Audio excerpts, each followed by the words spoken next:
जी बताइए।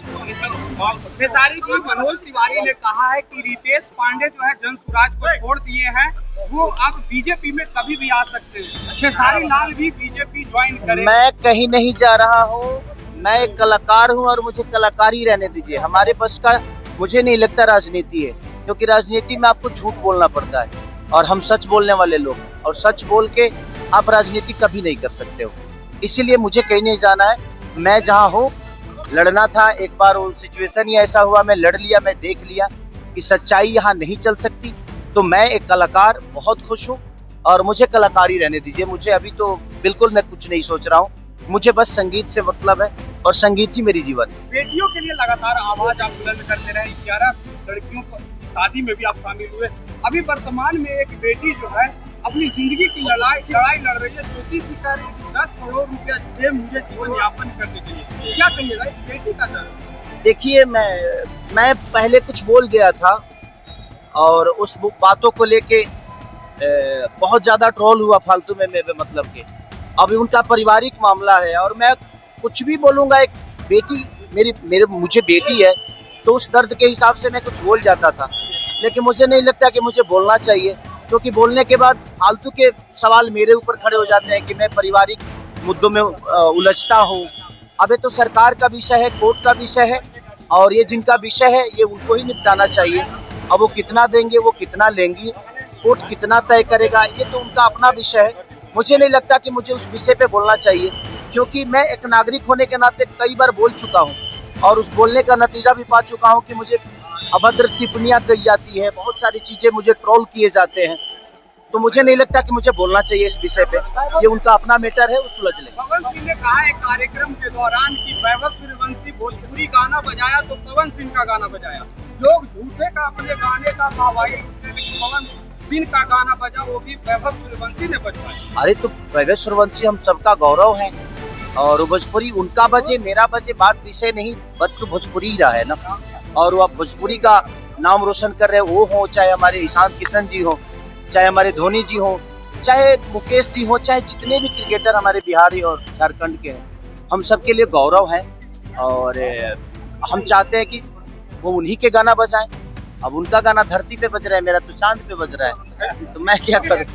तो सही बात है। बंगाल में आप जाएंगे चुनाव प्रचार करने के लिए? बंगाल होने जा रहा है। अब देखिए, कोई बुलाएगा तो क्यों नहीं जाऊंगा।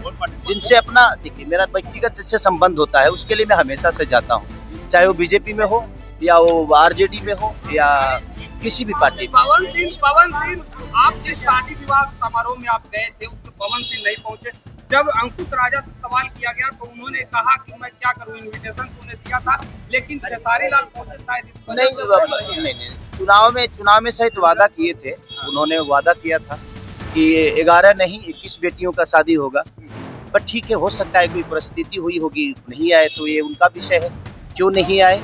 बट मुझे उन्होंने इनविटेशन दिया तो मुझे लगा कि नहीं यार, मैं सक्षम हूँ, कम से कम उन बच्चियों को इतना साहस कर रहे हैं वो दोनों भाई मिलके, तो हम भी एक कलाकार होने के नाते मुझे भी लगा कि मुझे भी उन बहनों को अपने तरफ से जो भी गिफ्ट हो सकता है मैं दे सकता हूँ। तो मैंने प्रयास किया और मैंने कोशिश की, और ऐसे बेहतर काम के लिए हमेशा से हर आदमी को कोशिश करना चाहिए। तेज प्रताप यादव ने आपके लेकर के कहा कि हमेशा सितारा ही नहीं रहेगा, आए और कहीं गए।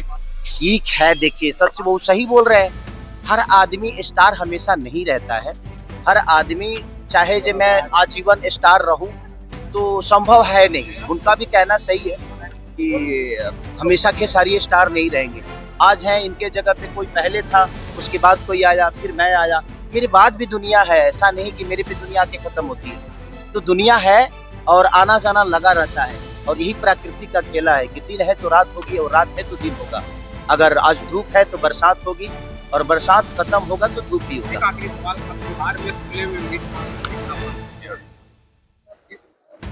देखिए, खुले में यहाँ कुछ भी खुले में बंद हो जाता है, लेकिन अंदर तो सब कुछ चलता ही है, तब उसके लिए क्या कहिएगा। ये कोई बड़ा विषय नहीं है, ये तो सरकार का विषय है कि भाई वो लोग क्या बंद कराते हैं और क्या क्या चालू होता है, अब सबको पता है, तो ये सवाल ही नहीं है। क्योंकि खुला में तो हर चीज बंद है, लेकिन अंदर तो सब कुछ चालू है। तो बंद करने का कोई मतलब बनता नहीं अभी है। एक पार्टी के नेता ने कहा कि शराबबंदी की समीक्षा होनी चाहिए, शराबबंदी को लेकर। बिल्कुल जी, क्या सॉरी, अरे शराबबंदी को लेकर के इस मामले में जो लड़की मरी थी उसके परिवार वालों को धमकी मिल रहा है। मुझे लगता है कि सरकार को, क्योंकि देखिए सच पूछे कि जिस राज्य में बेटियां सुरक्षित नहीं है तो समझिए कि सरकार की लापरवाही का ही जाएगी। तो इस पे जो सरकार है उसे विचार जरूर करना चाहिए कि इसीलिए मैं कहता हूं कि हर घर में एक बेटी पैदा जरूर होनी चाहिए ताकि बेटियों की दर्द हम समझ पाए। मैं बेटियों पे इसलिए बेहतर बोल पाता हूं क्योंकि मेरे पास बेटी है और मैं उस बेटी को देखता हूं तो मुझे लगता है कि दुनिया की हर वो बेटी मेरी बेटी है। शराबबंदी की समीक्षा होनी चाहिए। क्या समीक्षा करिएगा सर? आज 10 साल से शराबबंदी और कई बार समीक्षा करिएगा। जो सरकार ने बंद किया है सरकार उसी की है, तो सरकार अपनी समीक्षा कराएगी। आपको लगता है कि सरकार अपनी समीक्षा कराएगी? क्योंकि बंद भी उन्होंने किया है और लापरवाही भी उन्हीं की है। दीक्षांत एडुटेक लाया है दीक्षांत ई लर्निंग ऐप। बने दीक्षांत का चैनल पार्टनर और अर्न करें लाखों रुपए प्रति महीने। चैनल पार्टनर बनने के लिए विजिट करें www.dikshans.com। हमारे YouTube चैनल को सब्सक्राइब और Facebook पेज को लाइक करना ना भूलें।